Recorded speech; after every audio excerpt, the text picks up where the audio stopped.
Yeah, now we're locked in. Is that me? There you go. Nice. Did you find yours?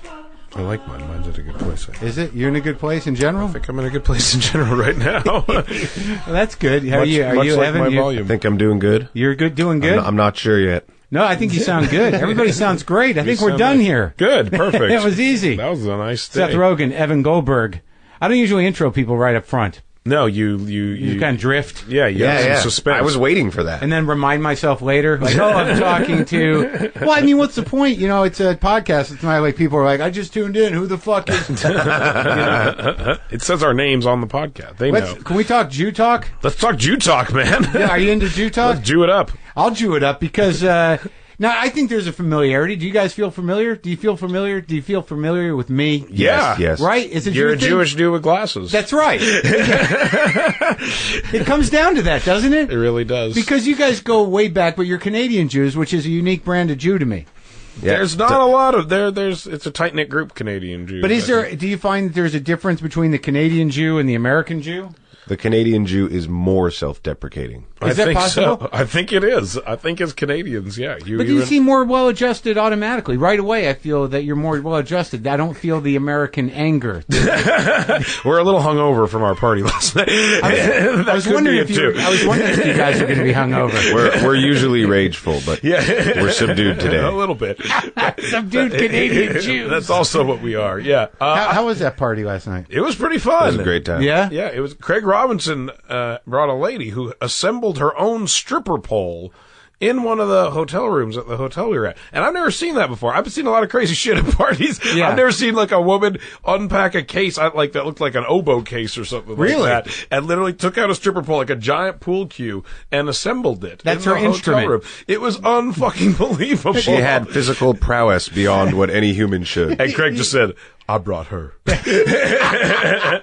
did he musically accompany her in any way? No, but he went on the pole against her though. I thought he was going to break it. He had to strip off. But wait, does this pole, does it like lock in? Yeah, Yeah. locked in. Yeah, it was pretty amazing. Wow. Actually. Yeah. It was. So the movie This Is the End opened last night. The premiere was last night. The premiere was last night. It opens June 12th. Did you do the red carpet business? And Oh yeah, we did some all that waving. shit. Did a lot of waving. It was my first real go down the glad red handing. carpet. Was it really? I've done like little bits. I've never actually You've only done the gone whole partially deal. down the way. The partial version a few steps is down the red carpet.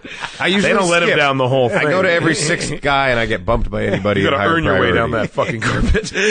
And I finally earned it, and it wasn't fun. No, it's a nightmare. Why? Because you know, there's so many flashes, you don't know who to look It just at. doesn't stop. They didn't Yeah. ask you the same. Like, What was the four- question?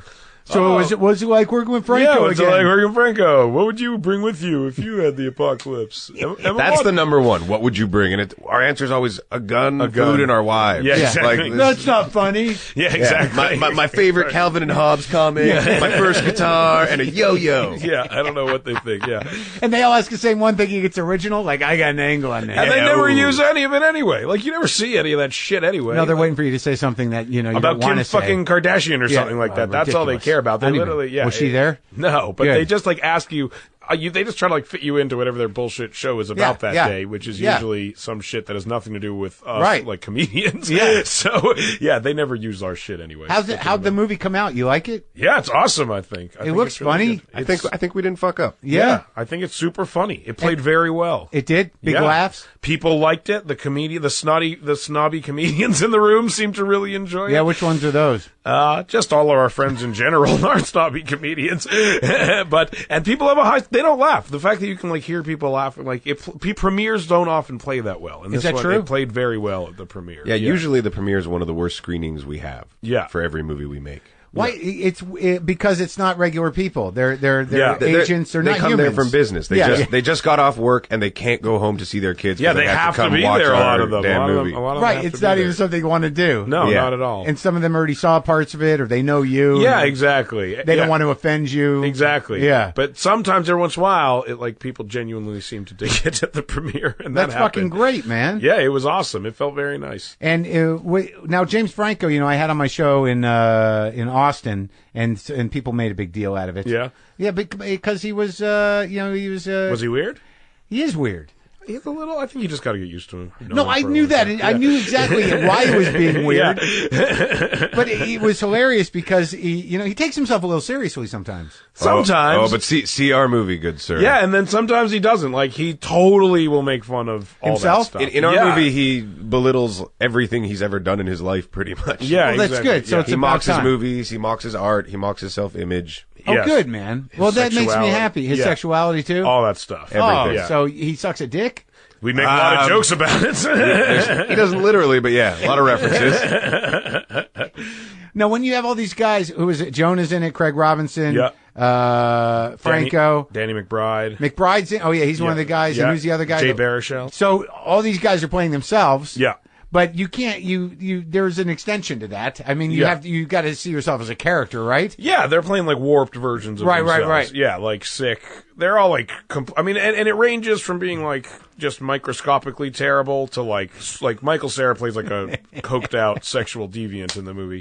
So Was that his choice? No, we pitched that to him, and he dug it. He loved it. It was nice. But he is Michael Cera. You just said, why don't you just do it this way? Yeah. And he had the only thing he said the whole time. He came, showed up, was like, I'm ready to rock. I'll do all the things you want. Right. And when you see the movie, it's many despicable things. Yeah. And all he said is, I just want to wear this windbreaker I got on. And that's all he wanted. That was his only note as an He actor. said it was his character's like anchor and what would guide him. And if you watch, he tugs on it and twists at he it loves the whole it. time. Yeah. Because that was his sort of his method work. That was his coked up guy needed the For windbreaker. some reason, yeah, he pictured it that way. And all right, so let's go back to the writing of this. Now, I know you probably covered this before, but I'm sort of fascinated with the Hebrew school angle. Yeah. I want to Jew it up a little bit. Let's Jew it up, man. Because I remember there are guys I've known since Hebrew school. Like they're some of the only relationships that I've actually maintained for 20 years. Did you go to summer camp either? Yeah, too? sure. I went to day camp. Like Jewish summer camp? Jewish day camp. Yeah. I didn't go to overnight. Do you have friends from that also, though, still?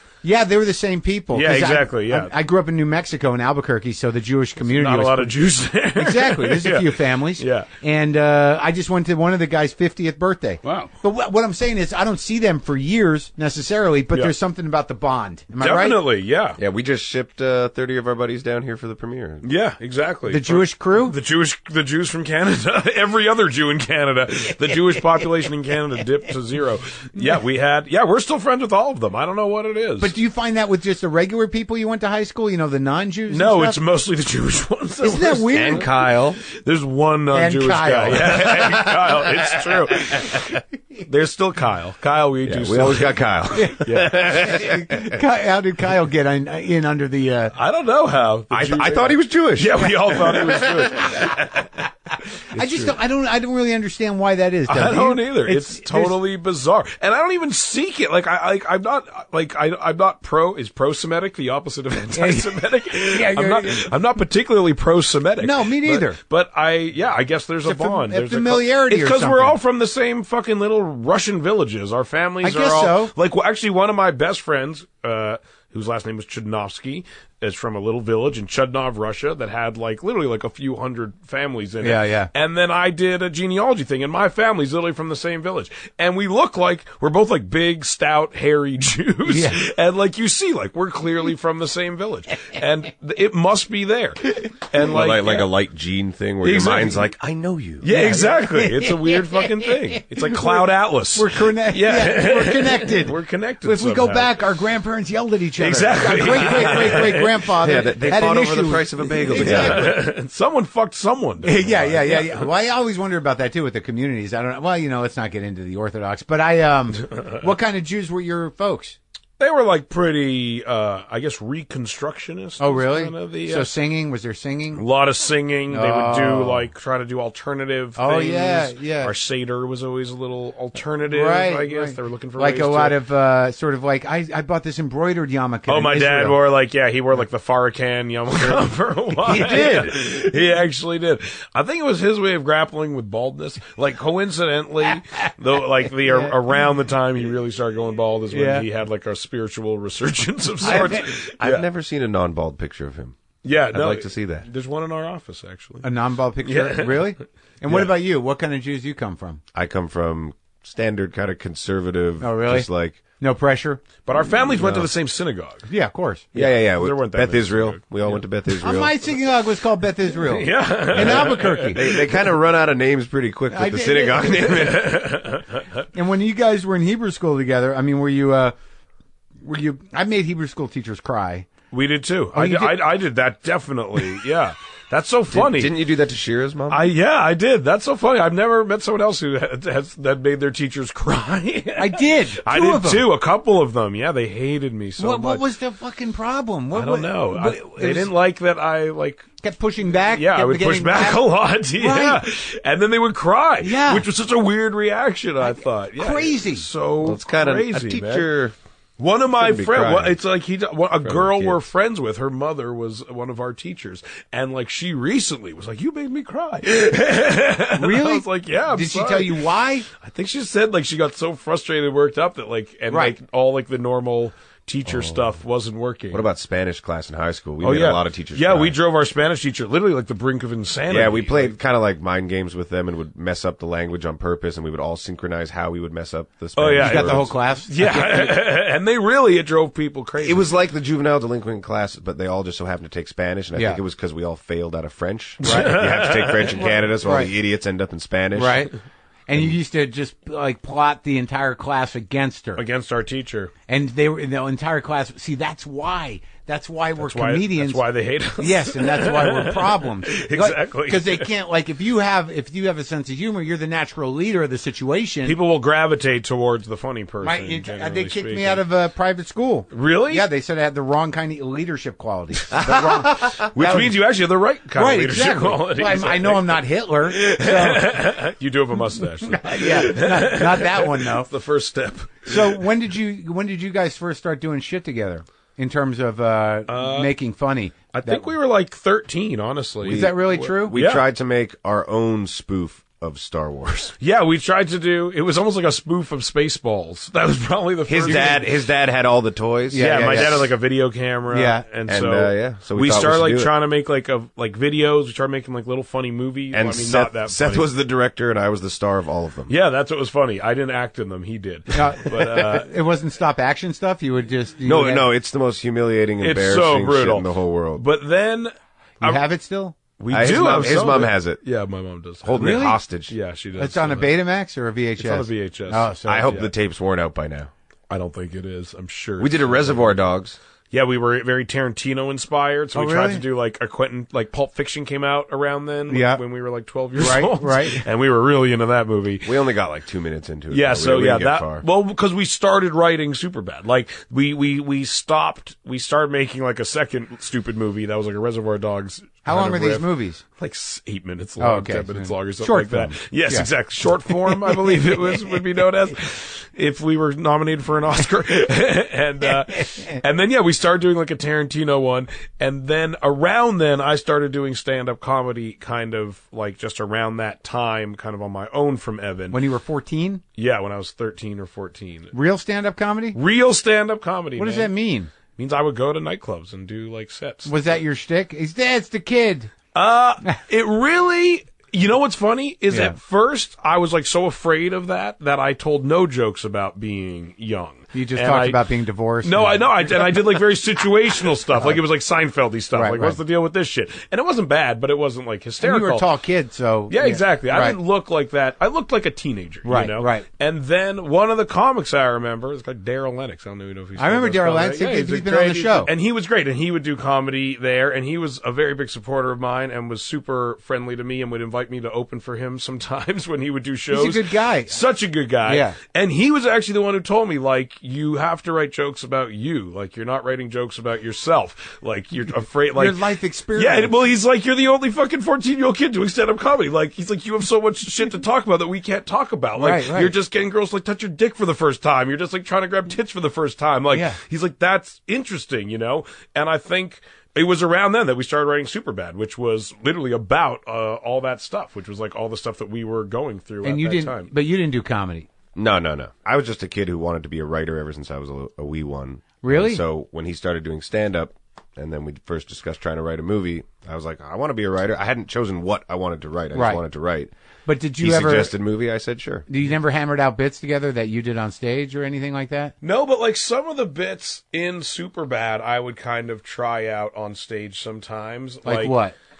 Like, I don't even know if it's in the movie ultimately, but there was a joke about like actually realizing how noticeable it is when you like go look down at a girl's tits. Right. By like, it was a joke about like in the scene in Superbad was like one guy's like, watch my eyes, and he like looks at, he's like, do you see that? I was like, I do see that, and it was like them realizing like, whoa, you can fucking see that? Like, that's crazy. I thought it was undetectable, and I did like a stand up version of that joke kind of, and it played really well, and actually it was, I think, encouraging because like it showed us that like the ideas we were talking about like got big laughs from people, you know. So, I was just thinking about that the other day, actually. Yeah, it's crazy. As a grown man. Because I do it constantly. Oh, all the fucking time. It's ridiculous. It's disgusting how often I do it. Yeah, and it's like, literally disgusting. And it literally, you're just sitting there looking at somebody like, Yeah. And you, what do you And you think? know, every time I do it, I'm just like, oh, she just totally saw me fucking do that. I really still think I get away with it somehow. The weird thing is how much I do it with my wife. That's a good thing. It's a hell that we've only been married for 9 months,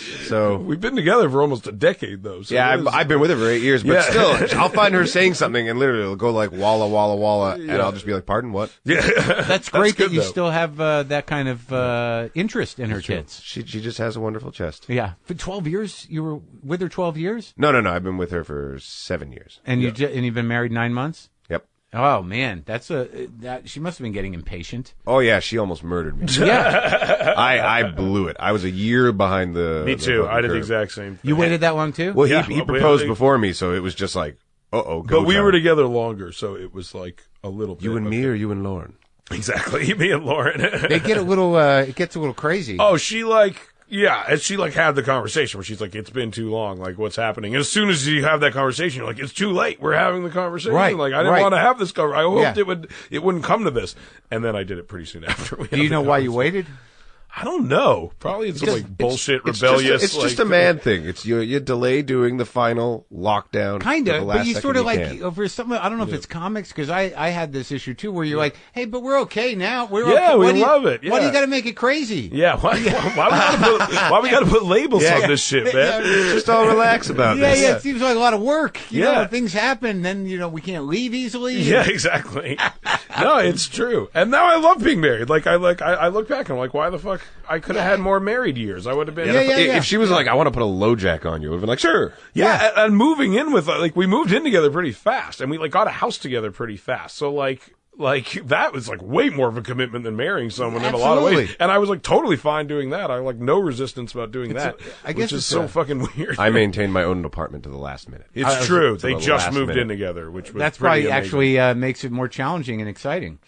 We get along pretty well. I just have like a few cleanliness rules, and she abides by them. And that's all I care about. I just don't like crumbs and shit on the table. That's it. Yours is a crumb issue? Yeah, she can throw shit anywhere. So you don't mind mounds of clothing? Yeah. That's okay. Big mounds of clothing. Crumbs bad. I don't love mounds of clothing. What's? Yeah, my wife's just a little disorganized in general. Yeah, I got that going on. Yeah, and it's probably we I wouldn't say we fight about it a lot, but it's a bone of contention. I can't imagine that. I have the exact opposite. Really? I'm a little tornado, a mess, and she's totally organized and has everything under control. I wouldn't say that I'm a clean freak, but I prefer a pile over a mound. Me too. Just put in a little pile. I totally agree. Organize it.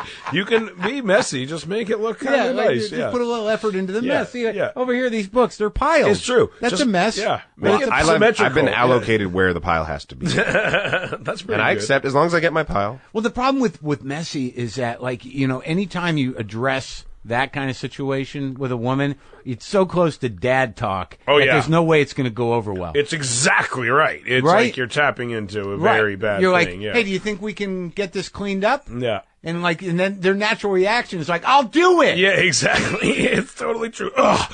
I've never gotten into more trouble than when I say she's not that good a driver. Oh, no. That's the dad talk. If you say they're not good at driving, it's just over. It's like instantaneous. Like, what the fuck do you mean I'm not good at driving? You're the fucking worst driver in the world. Right. You don't know how to fucking drive. That's right. That's what she's on me all the time with the fucking driving. And I'm terrified when she's driving. She tailgates. She goes too fast. But I feel the same way. My wife has road rage. Yeah, she thinks I'm terrible, but I think she got better. Actually, what does she pick on you about? I have a problem with stopping. I don't do it very. I don't quite stop. Well, I am a shitty driver. So. Evan's a little bit of an absent-minded driver. Yeah, I'm not the best. What time? When do you get to drive in Canada? How old? How old is it? 16? Yeah, 16. 16. It's the same. Yeah. I was 15 in Albuquerque. Wow. Young. That's what I related to in Superbad was that liquor buying thing. Yeah. We used to get people to buy liquor for us. We called them boots. Boots. You'd call it getting boots. Yeah. That's what you call them? Did you call them that in the movie? No. No. That's a Canadian thing. We had to rewrite the whole movie for America. Yeah, we wrote literally. it to take place in Canada. Yeah, when we first wrote it in high school, we didn't realize that, like, you can't write a movie that takes place in Canada and have it be released in America in a major way. And so there was all these references. The drinking age is 19 in Canada. And the liquor stores are huge government liquor stores. So yeah, they're much like more giant, intimidating. They're all like Bevmo. Like they all look like that. So it's like, it was a whole different thing. And like, to like learn the culture of like, oh, people buy liquor from these little stores here and like mom and pop shop. Yeah, exactly. We didn't get that at all. But you still had the dudes that would buy for you. Oh yeah, totally. Evan had a fake ID pretty early on. That was pretty good. Someone literally found one on the ground, and it was just the guy looked identical to me. If you looked on the back, he was like half a foot taller, different eye color. In the picture, like his head. Oh yeah, and I would do this. I would go in with the head tilted back so that they couldn't differentiate me. And it said he was 28. Yeah. I used your cousin as a fake ID for a long time. Robert Scholl. Yeah, 16 Prescott Crescent. That's his address. Birth date? I can't remember that. February 12th or something like that. Does he still live there? No.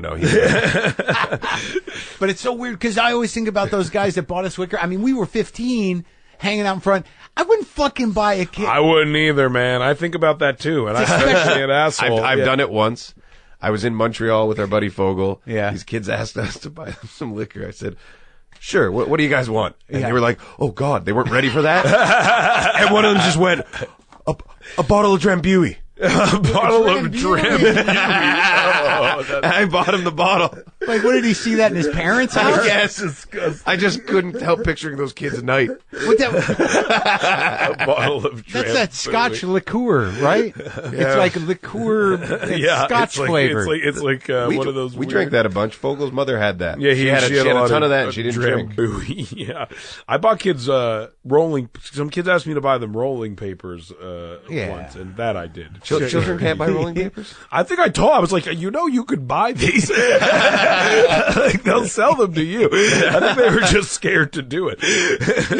I get that. So did you have any real? Did you really ever? Was there a point? There must have been a point where you're like, "There's no fucking way Superbad's going to get made." Well, I mean, the life of that idea and that script is kind of amazing. In Vancouver, they filmed movies at our high school. They always filmed movies around town in Vancouver. Americans, yeah, and Canadians. Some Canadians, but it was cheaper to film up there. Yeah, but it put it in our heads that like. You can do it, like, and we liked short movies, the internet. Yeah, we thought like maybe we can make our own version of it, literally, like ourselves. We thought, like, I was a lifeguard, he was a stand-up, and we always talked about how we'd save up money, get our own camera, go shoot it with our friends. Oh, right. So we always thought we'd make it. We just never thought we'd and it was kind of like we liked like Wes Anderson's movies. Like there were like really low budget little movies that like we were big fans of. So like there was like a version. Impossible. Yeah, there's a version where like we could find some way to do it. Basically, we just watched, and we genuinely can't remember the movie. We wish we could. We were watching some movie one day before we started writing Superbad, and we said, this is a total piece of shit. And even though we're kids, I genuinely think we could do better than whoever this was. So we went upstairs and gave it a stab, and our first scene's one of the worst written things I've ever seen. But some of the jokes in the fucking original draft of Superbad that we literally wrote when we were 13 years old are in the movie still, and are some of like the funnier jokes in the movie, which is incredibly disconcerting in a lot of ways. It kind of is. I'm like, shit, we didn't get that much better in all this time. No, but the emotions of the movie were that age. It was, give or take a couple years. It's true. I think like a lot of it was like, we were even younger than the characters were when we first started writing it. So like, it really tapped into like a very visceral sense that like, we were never going to get laid. Right. And like, it was just never going to fucking happen. Like that was like, all we talked about, all we thought about, like, it was just like, and it seemed like it was impossible. Was there a lot of talk about jerking off in your Jewish community? Tons. Yeah. Yeah. I don't find that with, that was the one bonding thing with Jewish kids. Yeah. People are shocked at how much we talk about jerking. I didn't know this was a Jew thing. I didn't either. It is, I guess. You know what? You know what? Kyle never mentions jerking off. It's true. It's true, right? Kyle's tight-lipped. Yeah, were you guys and your friends really open about it? Yeah, well, the Jews were. Yeah. Would you say, I'm going to go jerk off now? Yes, it could happen. Too. Yeah. And I remember there was some sleepover at the synagogue once, and everybody decided there was I don't know if it was called rom-pom or I don't remember what it was, but everybody was going to jerk off at the same time, but we all knew we weren't. Oh, except we didn't tell the one kid. Oh, God. So in the middle of the sleepover, we're like, all right, go. And then someone flipped the light on. It was just this one kid, Gary. No, oh my God. Gary was just jerking off by himself. Gary's probably very successful because of that experience. Or in big trouble. Gary's worked hard to fight against that. Gary's somewhere jerking off right now. Gary's okay. He can only come in large groups of people in a synagogue now is the problem. That old fetish. Exactly. A very specific fetish. Very weird. Now flip the lights on. Yeah. But there was... Now laugh at me. Yeah. All of you laugh at me. Yeah, it was just a weird thing. I mean, it was just something that you talked about. I don't know what the hell it is. Maybe I'm being too a Jewish elitist. Yeah, exactly. That is pretty Jewish elitist. Yeah, Jewish exceptionalism. We truly are the chosen people. Yeah, we can talk freely about masturbating. Only us talk freely about masturbating. The Goyim hate masturbation. They do. They will hide it no matter to their death. They're shameful of it. Yeah. Well, no, I think it was part of the comedic cultural dialogue. I mean, with Woody Allen, and I mean, I think so too.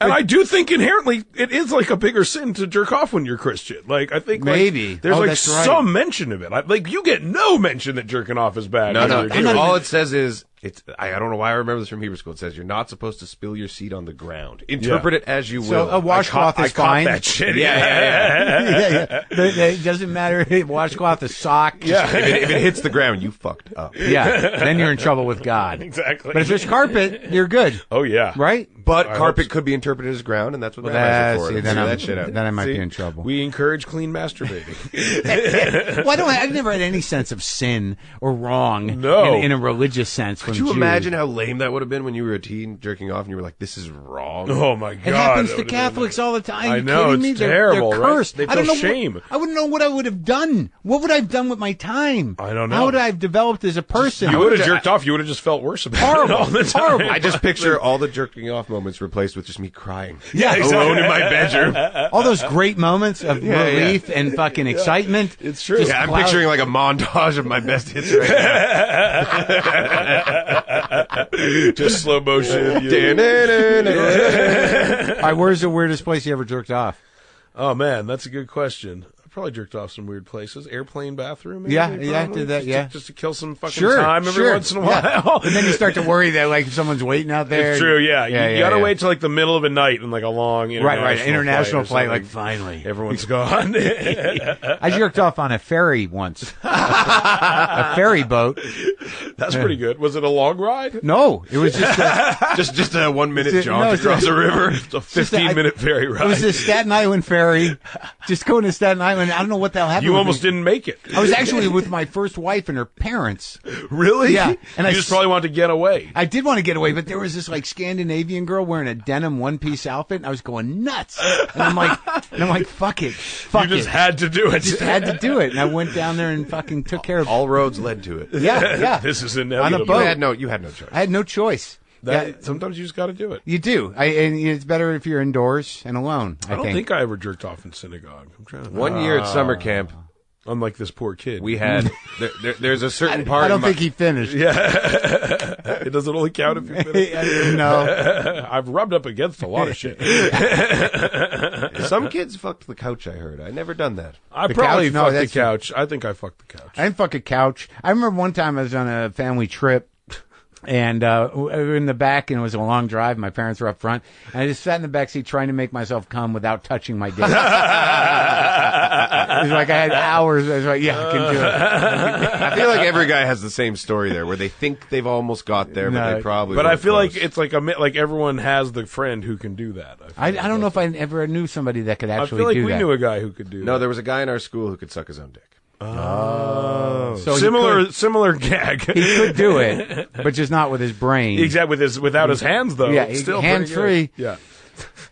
Let's stick with Superbad for a minute, because like Jonah, you met down here, right? We were auditioning people for 40-Year-Old Virgin at that time. His part in that was like ridiculously hilarious. I mean, It's like, super funny.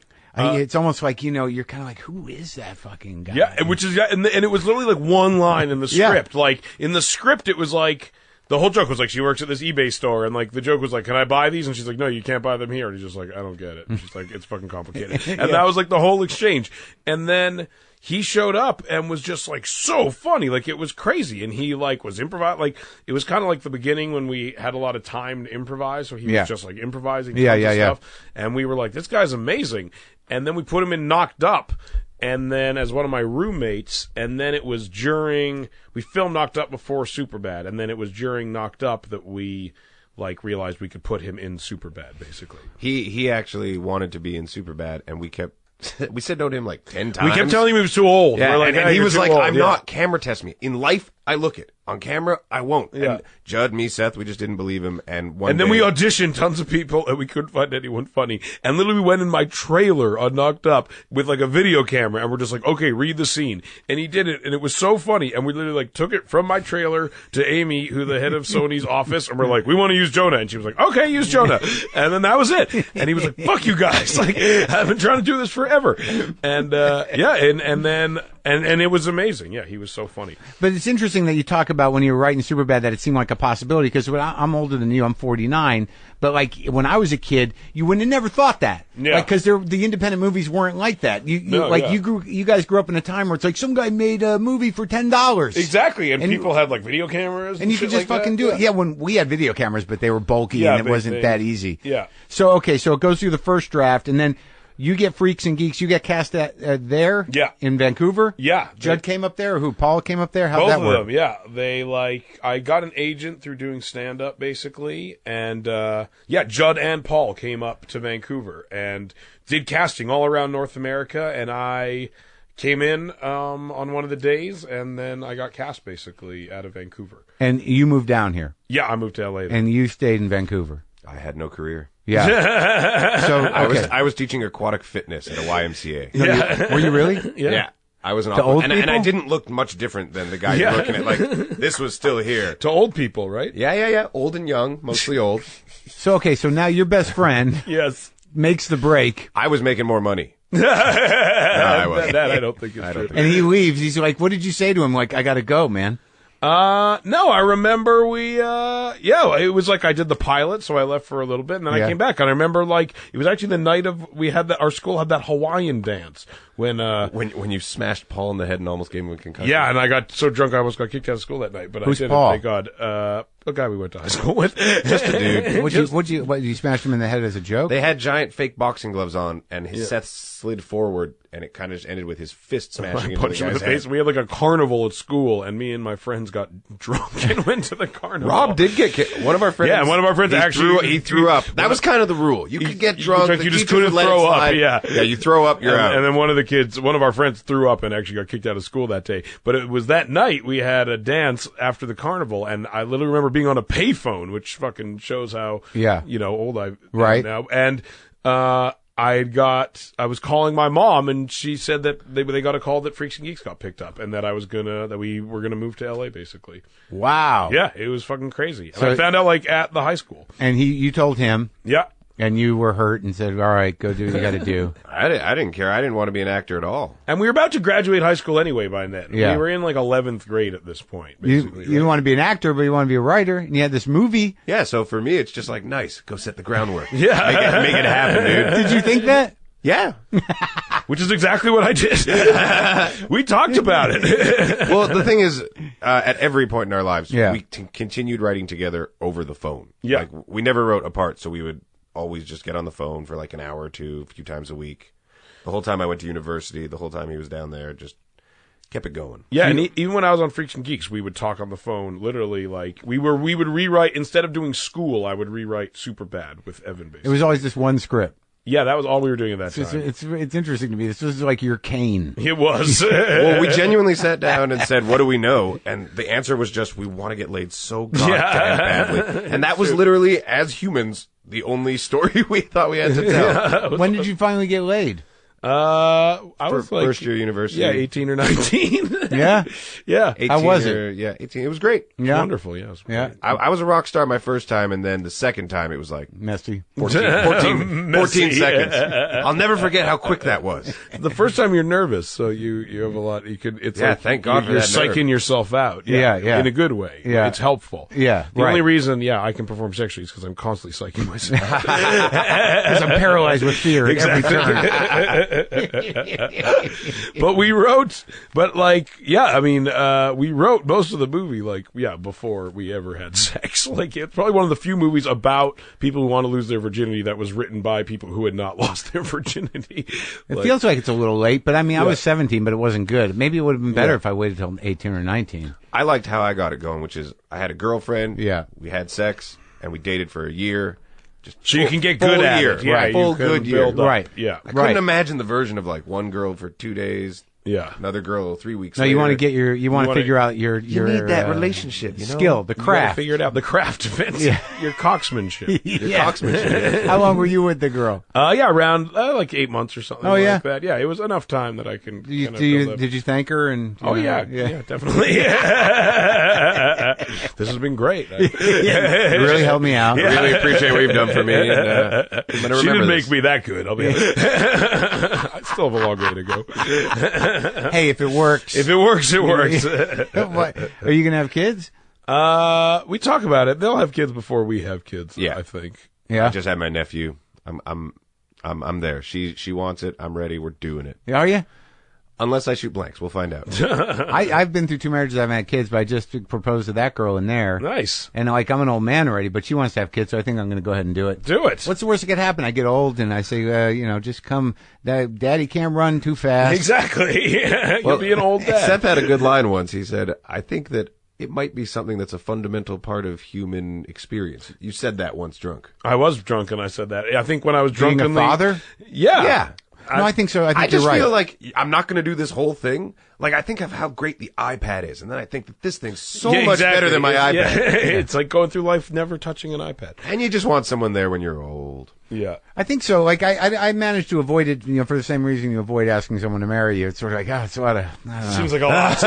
It just seems Yeah, like let's just talk about this next week. seems like a whole to do. Yeah. Things we're gonna buy supplies. Yeah, it's true. Well, both our siblings have just knocked out some kids, and it's pretty fun. Yeah. It's fun, and our friends are starting to have kids. My wife is not as enthusiastic about having children right now, but if you asked us a few years ago, we'd probably say we were never going to have kids. Now we've warmed up to maybe in 4 or 5 years we'll have kids. Yeah. Yeah, Wow, that's a long wait. I bet you it happened sooner. we'll see. How old's your brother? You got brother, sister? No, I have an older sister, 3 years older. How many kids she have? She has 2 kids. Just had her. You second like kid. them? Yeah, they're awesome. What do you got? I got a brother 2 years older, married one of my best friends. They got a kid who's 13 months. Yeah. Married my roommate, actually. Yeah, his brother married his college roommate, who Yeah, he was already friends with. He asked me who he should go for when my year of staff came to be staff at our Jewish summer camp. Jewish summer camp hookup. Yeah, really? My wife's married. My sister's husband is also someone who we went to Jewish summer camp with. That's so funny. Are they all up in Canada? Yeah. Yeah. Now, do you miss Canada? Yeah. Because you're both from Vancouver. Yeah. That's a great city. Yeah, it's awesome. I always think it looks like it was built out of a kit. He kind of does. It was very nicely assembled. Yeah. There was nothing, and then there was a box. Exactly. Someone just unpacked it. Yeah, it's nice. It's awesome. The food is good. Yeah. Our friends are there. It's a weird vibe, though. It's very different. It seems to be missing that element of fear that is so prominent here. There's no fear there. I would love to miss that element of fear. Yeah. It's true, though, right? Do you sense it? Because when you're in Canada, Yeah. you're like, all right, there's a dirty corner. Yeah. But there's not. I think that people are more comfortable, and I do think that the socialization of certain things helps people. Like they know that I don't have to worry about that. No, for sure. There's like not an overall. Yeah, it's exactly what you said. Panic. People are less panicked. I think. It's Yeah. more calm I mean, in America general. by nature has to be more panicked.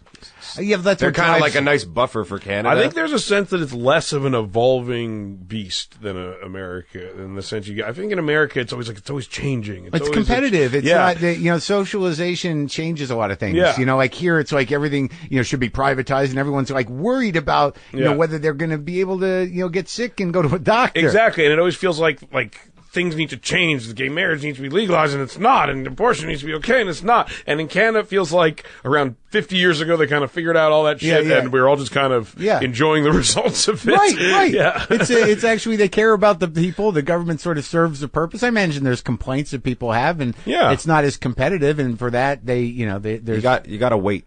Yeah. A lot of waiting in Canada. Yeah. You get free shit, but you got to wait for And it. doctors, I think, come to America because they get paid more here because there's more capitalist. I wonder if they can have a private practice though in Canada, can't they as well? Yeah. Like they can work for they can see patients on the socialization. Yeah, it's not like you have to go to a certain doctor or anything. Right. And there's definitely super rich doctors and less rich doctors. But the super rich doctors in Canada are nothing compared to the super rich doctors in America. Yeah, that's true. But they're still pretty fucking rich. Yeah. Like our friends' parents who were eye doctors and psychologists and stuff, they were super rich. Yeah, it's a good racket, the eye Doctor's a doctor. good one. Eye doctor, yeah. What'd your dad do? My dad was a lawyer and has a venture capital group he does now. Oh yeah, in Canada. Yeah, he hired our best buddy Fogel, who was the McLovin guy in Superbad. He works with my dad now. It's true. Super weird. It's so fucking strange. It's really strange. What'd your dad do?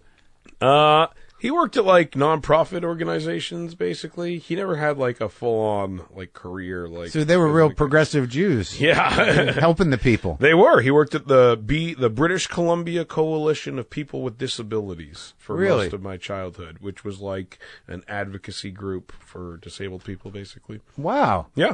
You grew up with good-hearted people. Good-hearted. It's literally the exact opposite of a venture capitalist. He's like Robin Hood with the venture capital. Yeah. And did your mom work? Yeah, she was a social worker. Wow. Yeah. So they were probably very tolerant and supportive. They were incredibly tolerant and supportive, which is the only reason we became writers. Because my parents, unlike Evan's, were incredibly tolerant. My mother would come in when we were writing, and she would tell us to go outside and play. You guys are wasting your time. She would just be like, stop doing that. Go outside and play. And we were 15. You don't say go outside and play to I think it literally wasn't until Pineapple Express came out that his parents were like, okay, I think they have a shot at this Hollywood thing. Green Hornet. Yeah, it's we've been here for years. And my mother genuinely was like, I think you might have something going here. And what's weird is the whole time we were writing Superbad, they were like, no. And I was doing well as a stand-up comedian relatively. Yeah. It was nothing to be skeptical of. Far I was one of the comics in town. I would headline some nights and open for guys some nights. And they still were there was no sense that we would ever succeed. Actually, though, in hindsight, it was mostly my mother because my dad did drive me down to L.A. 2 times. No, to it's go true. On Superbad it was meetings. mostly your mom. Yeah, it was mostly my mom. She genuinely just thought we were wasting our time. Well, I think they're afraid. Maybe. They want something how are you gonna? There's no money. security in their minds to it. They like the job of lawyer. Right. For their children. Sure, it's a job. My brother's a lawyer now. Oh, really? He did the dick drawings for Superbad, though. So he should be an artist. Oh, yeah. Oh, good. Well, it sounds like your dad was sort of this is fun. The kids having fun. When I was a kid, my dad would watch Mel Brooks movies with me and just be like, these guys make these dumb fucking comedies and make $1 billion. and I love the movies. Yeah. And I'd like to think that we're slowly turning into the Mel Brooks who get to... No, I'm not saying that. Yeah. Oh, I wish. Yeah. I'm saying the schmucks who get money to make stupid dumb jokes. What about the weed? Where do they stand on the weed? Yeah, where are your parents? My parents don't care about anything. They don't care.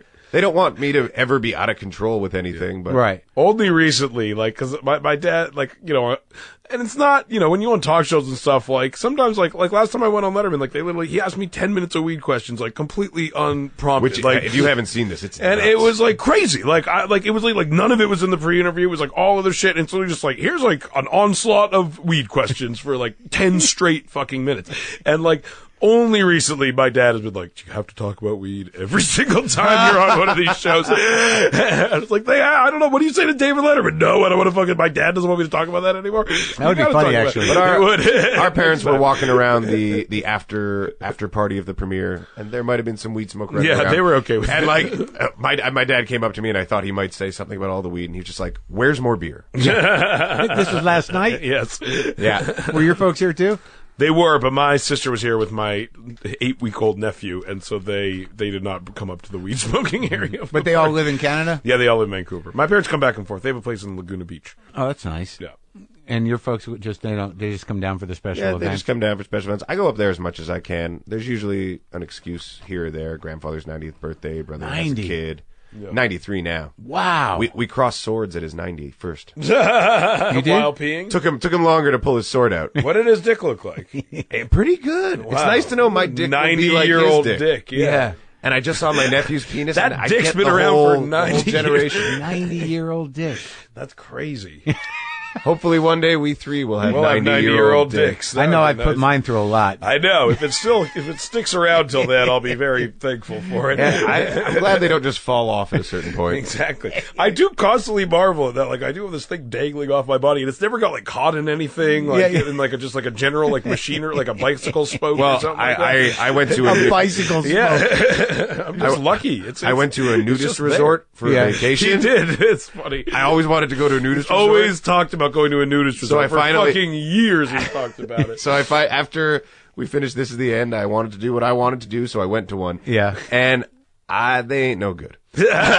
He discovered why we wear clothes. we wear clothes because we have mucous membranes and body parts. The moment they just told me I had to put a towel down on anything I sat on, I was like, why? Oh, gross. Yeah. Because But you don't wait, get so butthole all over everything. Yeah, I'm worried And about then- that in and a then hotel room. Yeah, exactly. And then I wanted to barbecue, and I had to put on clothes, and then people kind of shamed me for putting on clothes to barbecue, but I didn't want to burn my penis. Exactly. It just Why wasn't as would good. why'd you want to go to a nudist? What did you think was going to happen? I thought I would feel so free, but then what I realized is I have a job where I can do kind of, talk about anything. There's no faux pas things in the comedy room. Yeah. So I don't have anything to get off my chest. Yeah, all the people at news resorts are like stifled up. Yeah, like people that, stifled, like, middle American kind of people who just need to bust free. Right.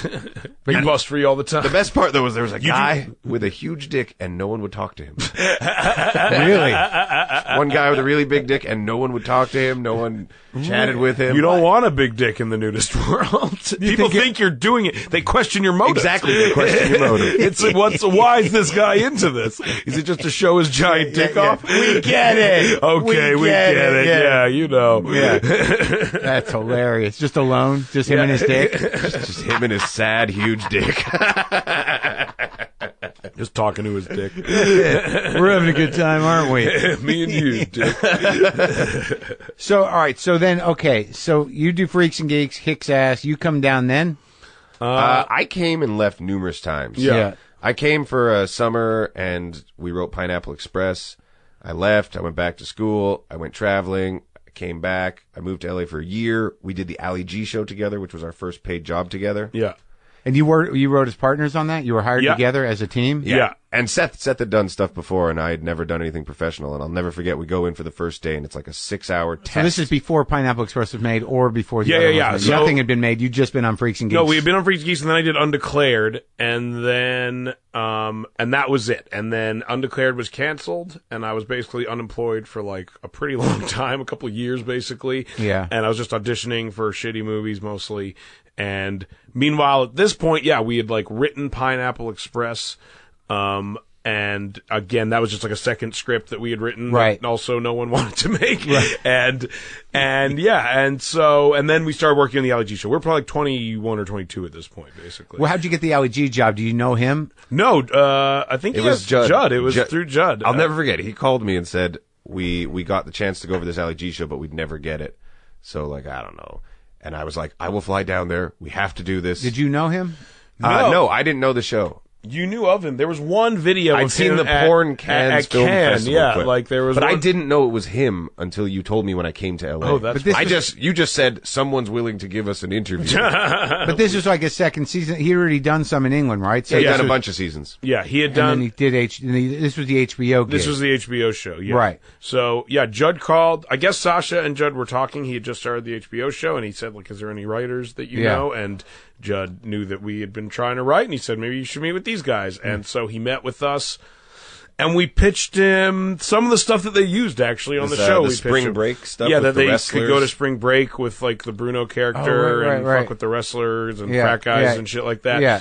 And they said to us, how do you go to spring break? Yeah, they didn't know what spring break was, because in the UK they don't have like spring break like we do. And they're like, go to spring break? That's like going to summer vacation. We're like, no, like spring break happens like geographically in Florida. And then they hired us, and it was awesome. So that's interesting. So to write for a show like that, you're basically pitching things for the characters to do. Yeah, exactly. Yeah, like we get in there and he goes, okay, so Mark, give me 10 Bruno things to say to a fashion elitist. Yeah, exactly. And like you think of first, well, it's two steps. You think of the types of people the different characters could interview. Yeah. So like if psychic Bruno, medium, a psychic, yeah. You think of new like, wave musician, yeah, a hairstylist, esthetician, and then you book those people. And then once they're booked and you know you have the interview, then you help write the questions basically. Oh, wow.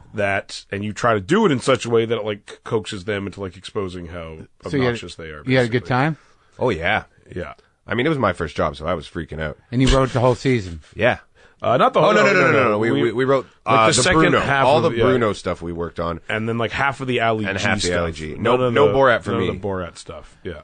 So Judd is was that the first time he kind of went to bat for you at post Undeclared? No, they had been trying to get Superbad. Like he signed on as a producer of Superbad, and like for that whole time basically, like when you were unemployed. Yeah, was trying to get it made, and we would have meetings with producers. Some guy would almost make it, some guy we'd almost get money, and so he like was like an advocate of our writing, and he was helpful. But at that time, even he wasn't successful enough to just like get our movie made, right. You know, so and people wanted us to tone it down. And people were afraid of the. People would say, "I love it, we'll do it," and then they take it to the next level, and they want it to be PG-13. And they'd say, "If you do it PG-13, we'll make it," and we would. So they wanted to make it literally for kids. Yeah, exactly. And did you see Franco's Spring Breakers, Harmony Korine's movie? I haven't seen it yet. I hear it's amazing, though. It's crazy. Yeah, Franco is super psyched about it. He really went to town on that one. Yeah, he says it's. Yeah, he's like every time I told him I haven't seen it, he's so mad. I know. He's like, I'm amazing in it. It seems like it's his favorite thing he's ever done. Oh yeah, he said it's like it's the best character I've ever played. He gets in it, man. I mean, you know, and it's weird because it's an earnest character, but just by virtue of his small timeness and his. You know, his sort of like grandiose. Yeah. It's hilarious. Yeah, it's the clips I've seen are amazing. I got to see it. Okay, so you do the Bruno thing.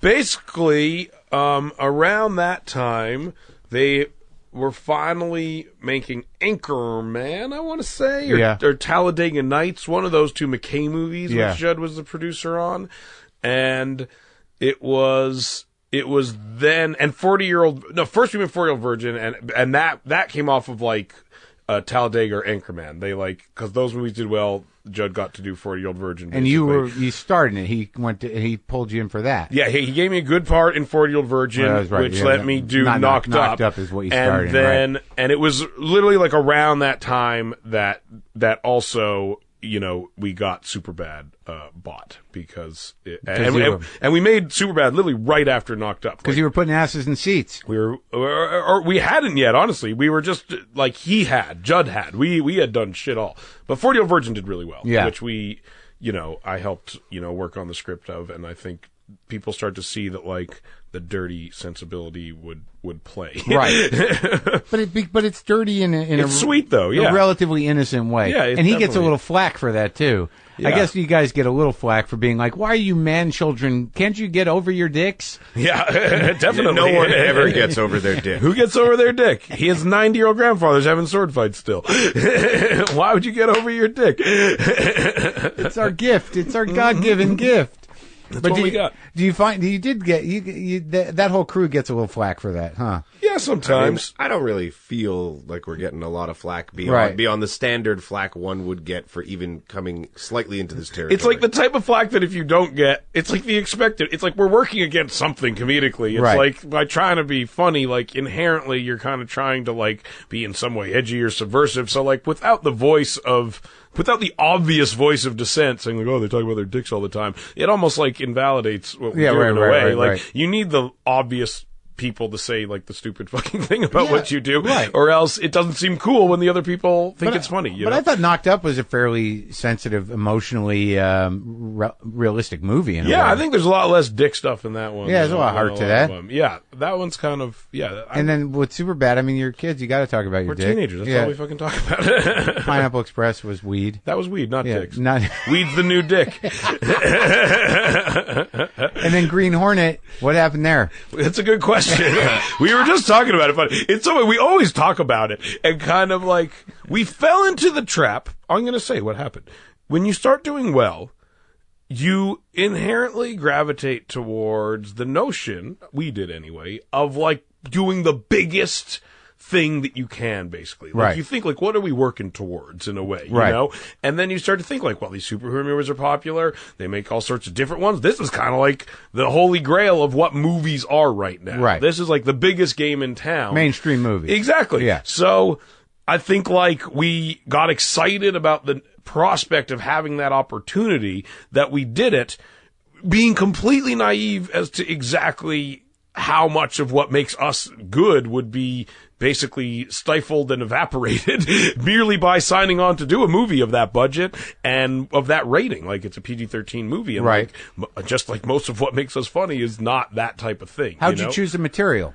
It was Neil Moritz, it was pitched to us, honestly. It was really the way it went down is they came in, Neil Moritz and Ori Marmur, who he works with, and they said, do you guys want to make a $70 million action movie? And we were like, and it's called The Green Hornet. We were like, yes, very much so. And then it expanded. It became almost twice as expensive of that. Like, it expanded like the $120 million movie. Were you freaking out? We were freaking out because ultimately, when the train gets that big, it can't stop. You know, yeah, like the studios will figure out a way to make it work. It was a dark time, though. It was several years worked up in Green Hornet shit where we were just like, it took 3 years of our lives, and we always say we could have made 5 movies. Yeah, in that time. Like, but who chose to have you lead? We did. They gave you that. You said we'll do it if Seth. Did we agree to that when we just agreed? No, to like write they first, pitched that actually. I think they said like, and you would do it. Like I think they from the get go. I could be wrong. I don't remember. But that was never like a big conversation. But were you nervous as an actor that you were going to be a superhero? Not really. I mean, what's funny is like to me it was just like trying something new. Like I was excited because it was different. Honestly, so the weight of $120 million. It must have become a little overbearing at some point. Oh, it was the hardest job while we were making it. It was a fucking nightmare almost all the time. We shot for like 70 days straight. Yeah, and Gondry, the director, is like wonderful at kind of smaller scale stuff, but I think he did not mesh well with. It was his first superhero movie. His first gigantic movie. I mean, I think it was probably his first movie with more than $20 million budget, and this is $120 million. He did Eternal Sunshine, right? Yeah, exactly. And he did that other one with Jack Black. Be Kind, Rewind. Yeah. And so it was like, we had never made an action movie. He'd never made an action movie. But what I really, like, if there's like one thing I look back on more than anything is like, what is the problem there? It was just like the budget. Like, we can't make a really edgy, fun movie for our types of people for that amount of money. Like, there's just too much money. There's just too much skepticism that it draws. More money, more problems. More money, more problems. The studio wants to, like, you can't take risks. Like, they wouldn't let us take risks anyway. And, like, it just makes it very hard to make a movie that's, like, but they're taking a risk by spending $120 million on it. It's true. And, it's so weird what risks they're willing to take, honestly. Like, the risks.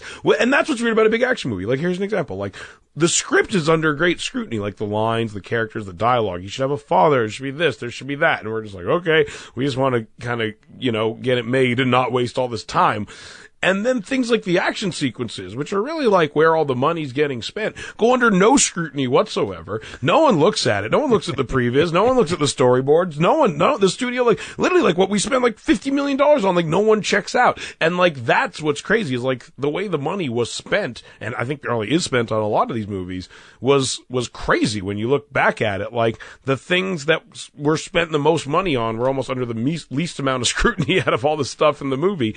But like overall, it's just like, we were just saying literally like 20 minutes ago, we were driving here. It was like, when you look back at the movies we've enjoyed making, it's been Superbad, Pineapple Express, Knocked Up, this is the end. 50-50 was a lot of fun. That's a good movie. Thanks. And it's the ones where it's like, they leave us alone. We can do whatever we want. We're in charge, or our friends are in charge. And it's in your wheelhouse. Yeah. And we're free to do whatever the fuck we want. Right. We never, like, there were so many times on Green Hornet, we'd be like, oh, it'd be funny if this happens. And be like, well, we can't do that because it's R-rated. Yeah. We just always pictured the moment where his character in Green Hornet said, Kato, you know what? Fuck you. Yeah, like, suck my dick, Kato. Like, that's what you want, and you can't do that. And, like, that's what we realized. Like, oh, like, I think we hoped, like, we could be the guys that made, like, the edgy PG-13 movie. So, you're right. But we just couldn't really do it, what happened when you released it? It did, it honestly... It did better than any movie we've ever made. My biggest opening weekend I've ever had. It opened pretty well. It was one of the biggest. They gave us a really shitty release date, and it actually did, like, better on that release date than I think any movie ever had. And I think in the end, they made money. Internationally, it made... altogether made $240 million or something like that. Good. Like, it made exponentially more than any of our other movies. But we were definitely disappointed with the American release. Yeah, definitely. Like, and it made like $90 million in North America. You were disappointed, or they were? We all were. Yeah. Yeah, because I think, it was an expensive movie. Did they hang you out to dry? Did they throw you under the bus? No, not at all. It was really like, never before have we been like in it with the studio. Yeah. Like, we were in the trenches with the executives. They would come in and help, and like... Yeah. Like, usually they're breathing down your neck in a bad way, and this way it was different. But it was also like, help us, come. Right, it was hard to figure out what to fix, also, because it was our highest testing movie ever. Like significantly higher than Superbad. Yeah, like it tested 95 twice in a row at test screenings out of 100. Like 50-50 tested like 91. Superbad tested like 88. Like for us, like the best comedies test like lower than that. So when you're given that, it's also hard to figure out what to do. Right. Because you're like, these regular people like really seem to like it and respond to it, which was weird. And so like and it kind of hurt us because we actually had ways we thought we could fix it as the movie went on, like with reshoots and stuff like that. But when your movie's testing that well, it's hard to justify them putting more money into it. So they were happy. They were kind of happy. It was weird. It was kind of a disaster, but at the same time, it was testing really well. And so it was a very weird... So the feeling wasn't like, well, we're fucked. It was more like, I don't know. Yeah, it was. It was kind of like, I don't know. Like, what's happening here? And then it got really shitty reviews. Yeah. So then you're like, what do you take from all that? Like, right. It was really... What did you take from all that? And never make an expensive movie again. That's what we took from it. Never fucking do that. This one looks pretty expensive. $31 million. This is the end, is $31 million? Yeah. And that makes it like that, if you're under... They're like great. Yeah, exactly. Yeah. If you're under like 40 or 50, then you can do whatever the fuck. Yeah, we asked for 45, and they said no. And then we said, what number will you just let us do whatever we want to do? And they said 31. We said, okay, we'll make that work. And did most of the guys work for lower than they would generally? Yeah, definitely. Yeah. And I think just all the guys' salaries normally it comes back around, though. $31 million. Yeah. Next time we need one of their help, they're going to say, hey, I took a big cut last time. This time, hook me up. But it looks like there's some serious effects in there. Yeah, we as movie fans, like, we just kind of process-wise, like, we're always on the lookout for movies that kind of made a lot with a little. And it was movies like Cloverfield. When that came out, we were like, oh, and like District 9 and like Chronicle. It was movies like that where you're like, oh, with very little money now, you can actually like sell a very epic scale if you're just smart about picking your moments and like what you show and how you do it. Like District 9 is as epic as anything could be. That's that weird one was that South African? Yeah. That exactly. was a fucking trippy movie, man. Yeah, it's that awesome. guy's an amazing filmmaker. That was the one where they had the aliens in the camps. Yeah, exactly. Like a little like that was crazy. Yeah, it was super crazy. But that movie had like probably the same budget we had, maybe a little bit more. But it was movies like that where like, oh, there's ways to do it now if you're smart about it. Right. And the whole idea from beginning to when you first started thinking about doing it was to put your friends as themselves, Hollywood guys, who live a sort of sheltered and wonderful life, in this situation, to show their humanity, which would be the humor of the thing. Not their humanity. I mean, but who they are. Yeah, I mean, no. If anything, like it's their worst comes out in everybody, and we all turn on each other. Well, yeah, exactly. The movie does not end with 6 guys being good friends and getting along. But you break the sort of celebrity. Very much so. Right, but that's not the point of it at all. Like, that's the comedy of it. Yeah, I think that's part of the comedy. Of it. Sometimes we break it. Sometimes we reinforce it. Some of the guys like Jonah's character's nothing like Jonah. Franco's reinforcing his stereotypes. But overall, I mean, it was more just like an interesting backdrop, we thought. Like, it kind of gave an interesting color to it. Like, we could have made the movie without it like that. And, like, structurally, it could exist in the exact same way. But I think the play on, like, it's just interesting because it becomes a satire of show business in a way. Definitely.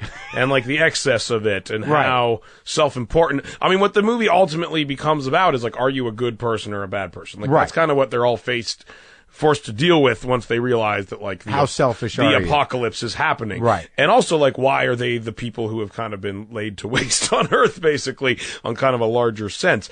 And so, yeah, I mean, it does play a lot with, like, what a stupid job acting is and how easy it is and how much we're rewarded for doing, like, essentially, like, pretending to fucking be other people, which is so easy. Like, I mean, yeah, we definitely make fun of that. Do you ever feel like you're fully pretending to be somebody else? No.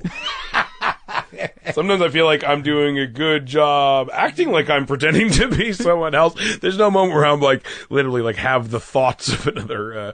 It's always for me like a performance. Like I think it's very interesting how you and primarily you and Jonah, I mean, sort of have figured out some new, delivery system to this sort of comedic persona. Like you guys are very, you're very consistently funny, but it's not like a kind of shticky funny that we've seen before. I don't know how you did it. I like to think it's a Jewish thing. In my mind, it's sort of like I think it is. You figured out a new way to because like all the Jews, Danny McBride and Franco are half Jewish. So exactly. So is Jay Baruchel. So that just means Craig doesn't make sense. Exactly. They all have half Jew in them. But McBride's like that guy's like sort of effortlessly. There's some. Yeah. You're all sort of gifted in your own way, but I had him in here, and he's one of those guys you just kind of you're just waiting to laugh. You're just looking at him going, when's it going to happen? When's he going to say so? His voice is on the set. He was like the magic man. Was he? When he started doing shit, people couldn't keep their act together. It was amazing. Yeah, it's effortless, and there's something bizarre about it. He's just unfucking believable. Yeah, yeah. He's one of those guys that just it's like amazing. Like some of the funniest shit. Like he just says, like, and he improvises it, and you get to use it. Like you feel so lucky. It's like someone just giving you these gifts. What I like more than when he improvises, which I'm so used to, is sometimes he prepares it. Yeah, he works out jokes the day before. Like he works out like 3 killer jokes. But he's one of those guys where just how he says stuff is fun. Whenever he said Jonah, he's always like yelling at Jonah in the movie. Just how he said it, Jonah. Yeah, Jonah. At one point he just said, "Bring them unto me. Bring them unto me, Jonah. You sassy little bitch." Yeah, he just like twists language in a weird way. Yeah. I'm trying to figure out how and with Judd as well, how the comedy has changed, because comedy's tricky, and there's not a lot of comedies made really that are really good. I mean, when you guys approach a movie, I mean, because you're writing jokes, but they just feel different. It just seems like there was a time where comedy was all Alan Alda and Woody Allen, and then Eddie Murphy's, and then like really broad comedy. But you guys seem to be grounded in some sort of weird groove. I can't quite figure it out. Can you? I don't know. I'm trying to right now. I know. Sometimes I watch it even. I'm like, why is that funny? It just, I think it's the character. Like, I think it's because we try to make. Yeah. Like, I think it's because it's based in some emotional reality. Right. Honestly. Right. I think it's because like it's not all joke driven. It's like what they're saying isn't funny. It's the way they're interacting with each other is funny. It's the fact that they're so mad about that thing. That's what's funny. It's not the way they're articulating it. How come Siegel wasn't involved? He's in it a little bit. He is? Yeah. Are you guys friends? Yeah. Yeah? Yeah. He's a funny guy. He's super fucking funny. Yeah, he's a great guy. He's hysterical. He's unbelievable. I don't know how there's so many of you guys are funny. I think Jonah's going to come in. I haven't been I think he was nervous to do it for a while. I don't know why. He doesn't realize how sweet you are. Is that it? He was too about Howard Stern. I was like, just go on. He'll be so nice to you. Like, you don't get it. Like, and was he? Like, yeah, he was so nice. Just like they're just Jewish guys who like they're going to invite you on to be a fucking asshole to you. Why would You, they do you that? definitely have a Howard Stern rep as someone who might get you to say something that you don't want to say. But I don't seek it. You know, I don't seek controversy. I know you, but it happens. It happens sometimes. But I was nervous to go on Howard. I went on Howard the first time like a few weeks ago. You get nervous? And, well, yeah, because I'm like, what did he find? Yeah, exactly. Is there some like, fucking thing he's going to pull out? Right. But then, like, literally, I talked about it on the show before. I'm like, I'm waiting to go on, and I'm like, I'm pretty transparent with, you know, I talk about my shit all the time. And I'm waiting to go on his show, and I see the monitor like he's on a break. Yeah. And he's not wearing his sunglasses, so I lucked out because of that, because I could see his eyes. And he was just sitting. You are seated in a weird way where you kind of can't really see him that well in the show. Well, you went on. You've been on Yeah, before. I went on a few times. And they just put the earphone. He's talking to you before you even sit down. Yeah, it's bizarre, yeah. But, like, I'm watching the monitor in the room, and he's just sitting there eating cantaloupe, and I'm like, that's just an old Jew eating melon. Just a nice guy eating some melon. Yeah, right. And I'm like, he's just eating melon. How bad is that? He was demystified right then. It was. And then he came at me with like, so you're sort of a jealous dick, right? And I'm like, that's it? That's what I'm, That's what you got? Yeah, exactly. We've established that. That's my whole thing. That's easy. So I guess we got to talk about you're in the food business as well? I'm getting out. He sold it. I'm selling it. Wait, now when did you get? You have a poutine truck? I had a poutine food truck. And, was this a business venture? Yeah. I just thought that people in America would really like that food, and I realized a food truck isn't a huge investment. So me and my friend Tom gave it a shot, and it was working pretty well, but I kind of think I have to concentrate on the movie stuff at this juncture. And then she had a child, and we're getting out of the poutine game. But did you sell? Were you able to sell? We're trying to make a deal with a guy right now. We're just selling it. Where do you get your cheese the curd process. in America? Wisconsin. They send them in frozen or what? Yeah, you can't really ship cheese curds from Canada that easily. Right. You get a There's big an frozen embargo, bag. I believe. Yes, the great cheese embargo of 1998. So you get frozen cheese curd from Wisconsin. Then some nice hot fries. Yeah. Deeply fried. It was good poutine. Yeah. Hot It gravy was smoke on really the top. good poutine. I liked him owning the food truck. What kind did you make the gravy? Yeah, we had like 4 different gravies. We bastardized it for America, so we made one called like the All-American, and we used white sausage gravy. Oh, yeah? We used tater tots instead of fries. Wow. And now that I'm getting out of the game, people should start using tater tots. Yeah. They hold the ship better. Fresh tater tots. Did you use fresh fries? Yeah. Don't you dare imply I didn't use the freshest of fries. Double fried. No, because I eat poutine in Montreal. Oh, yeah. There's a place that sells all different kinds. You know that place that's over by the bagel place? Yeah, I can't remember the name, but I just went there. Yeah, it's like open until like 2 or 3 in the morning. Yeah, I think you're close. I am close. Bonk bar. Yeah. Bonqui? Yeah. I'm probably saying some extremely offensive word in French right now. But they got all the different kinds. You get it with sausage and peppers and But I always like the plain. straight up. Just straight up. That's what you grew up eating when you were drunk. They don't have it much in Vancouver. No, well, they do actually. now. It was in college. But when we were kids, they didn't have it in Vancouver. I went to University of Montreal, though, and it was just every night. Right. Yeah, I like it. It's good shit. It's good shit. I don't know if it ever really took off here, though. It's starting to right now. Like, a lot of stores sell it, animal. Maybe you should buy another truck instead of get rid of the truck. We discussed a sex toy truck, just converting it to that. A sex toy truck? Do bachelorette parties. It doesn't rot sex toys. That's I know. That's the Exactly. good thing about it. That's yeah. But it's also not something everyone can enjoy. Bachelorette parties. All right. Yeah, give them their dick hats. We got plenty of dick hats. Who needs a dick hat? Everyone's having a bachelorette party somewhere. Yeah, and they're all going to comedy clubs, ruining shows. It's true. Well, thanks for talking, fellas. Best of luck with the movie. Thank you so All much, right, man. man. I really appreciate it. Yep. Have a good one.